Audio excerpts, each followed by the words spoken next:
RCF चौकी में custodial death का मैटर सामने आया। एलिजेड फैमिली ने इल्ज़ाम लगाया। फैमिली हमारे साथ है बात करने के लिए। क्या हुआ था आप बताएंगे डिटेल में? देखिए, ऐसा है कि वो आरसीएफ चौकी के 2 पुलिस वाले आए थे मेरे घर पे। उन्होंने आके मेरे घर का दरवाज़ा खटखटाया और बोलने लगा कि मैं पूछा कौन है, तो बोलता है पुलिस। तो बोला कहाँ से? बोले आरसीएफ चौकी से। बोला क्या काम है? बोले मेरे को आपका घर सर्च करने का है। मैं बोला वजह? बोले आपके घर में कुछ इलीगल काम चलता है, इसके लिए हमको सर्च करना है। उनको मैंने दरवाज़ा खोल के दे दिया, उन लोग ने पूरा सर्च कर लिए और वैसे को वैसे मेरा घर वैसे ही पड़ा है। अभी तक का घर को कुछ किया गया नहीं है।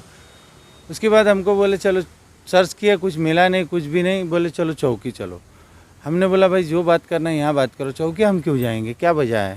बोले नहीं आप कोऑपरेट करो हमारे साथ, चौकी चलो। हम चले गए चौकी गए। चौकी जाने के बाद कुछ बातचीत नहीं, हमारे ऊपर डायरेक्टली पट्टा निकाल के हमको मारना चालू किया, चक्की का पट्टा। उसके अंदर मारते मारते मैं इतने में सोहेल को पूरा पसीना होने लगा। तो मैंने ऑफिसर से मैंने रिक्वेस्ट किया, सर आप एक काम कीजिए, मेरा सेलफ़ोन दे दीजिए, मैं घर वालों को फ़ोन करके उसके लिए मेडिसिन मंगा लूँ।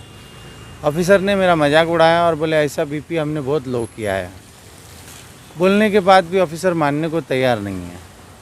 फिर देखा मैंने ज़्यादा ही हो रहा है, तो मैं बोला सर करना क्या है और क्या आगे बोलना है? तो उन्होंने बोले 2,20,000 रुपये का डिमांड किया। तो जैसे कि डिमांड किया तो उनके साथ में एक इधर करता धरता एक पटेल बोल के है, उसको पटेल को मैं भी जानता हूँ। कहले हालांकि वो डॉक्टर रोड में पहले रहता था और मैं वाड़ी बंदर में रहता था, तो पहले से जान पहचान है। तो फिर मैंने घर वालों को मैसेज दिया तो घर वालों को मैसेज मैंने कैसा दिया, मैंने गोली के लिए जो सेलफ़ोन लिया था, मैंने मेरे भांजी को फ़ोन किया। इसको फ़ोन करने के बाद में इसको मैंने बोला कि गोली लेके आ जा उसका बीपी का। वो गोली लेके आई और आने के बाद में उसको गोली खिलाया, वो सो गया। उसके बाद में कैसा क्या, फिर मैंने इसको क्या बोला कि आगे का क्या है वो देखो तुम लोग। तो वो 2,20,000 रुपये का डिमांड किया। उसके अंदर उसको 1 लाख में मांडोली हुआ। उसके अंदर खाली मार बचाने के लिए मैंने पैसा दिया। 1 लाख रुपया उसमें बात हुई। उसके अंदर 50,000 रुपये उनको कैश दिया और उसके बाद हमको 11 से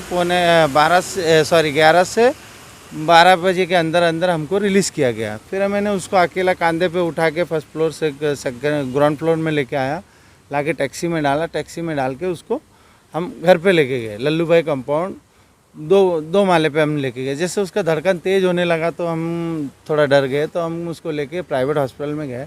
वहाँ से उसको रिजेक्ट किया करने के बाद में हमने साइन में लेके आए। साइन में जब सब सारा रिपोर्ट निकाला तो मालूम पड़ा कि उसके सर का नस फटने की वजह से उसके 99% चांसेस ख़त्म हो चुकी थी। 1% डॉक्टर ने बोला था शाम तक देखो। जैसे शाम हो गई तो डॉक्टर ने आके बोला डेथ हो गया। ठीक है, तो ये सब मतलब इधर तक का यही हुआ। पता ये चला कि घर में भी मतलब कुछ ऐसा फैमिली मैटर या फैमिली डिस्प्यूट भी कुछ ऐसा सुनने में आया है हम लोगों को? ऐसा तो नहीं है, कैसा हर घर में छोटी मोटी कहानी होते रहती है, पर कैसा है कि वो थोड़ा भाई बहन में ही चल रहा था। मतलब कैसा इनके माँ ने बाप ने इनका सब इंतकाल हो चुका है।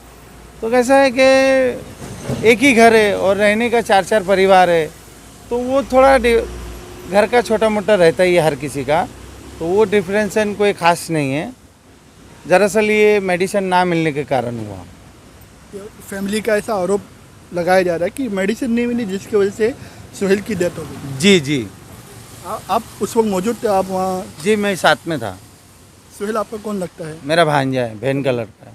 तो क्या आरोप के ऊपर पुलिस लेके गई थी पुलिस स्टेशन?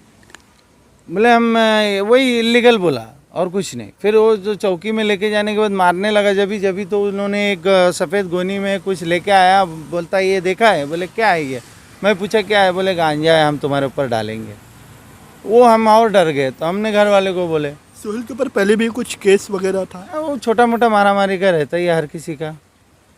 ऐसा तो नहीं है कि नहीं है किसी के ऊपर, हर किसी के ऊपर होता है। जब जवानी में हर कोई बच्चे लोग लड़ते झगड़ते होता है छोटा मोटा एक आध केस। और रही बात अभी कैसा है कि अभी केस जो है क्राइम ब्रांच को दिया गया है, तो अभी मेरे को क्राइम ब्रांच में मैं अभी आया हूँ यहाँ पे स्टेटमेंट देने के लिए। तो स्टेटमेंट मैंने दिया हूँ और मुझे ऐसा पूरा उम्मीद हो गया है और पूरी उम्मीद से मैं बोल रहा हूँ कि क्राइम ब्रांच में मेरे को इंसाफ दिलाएगी।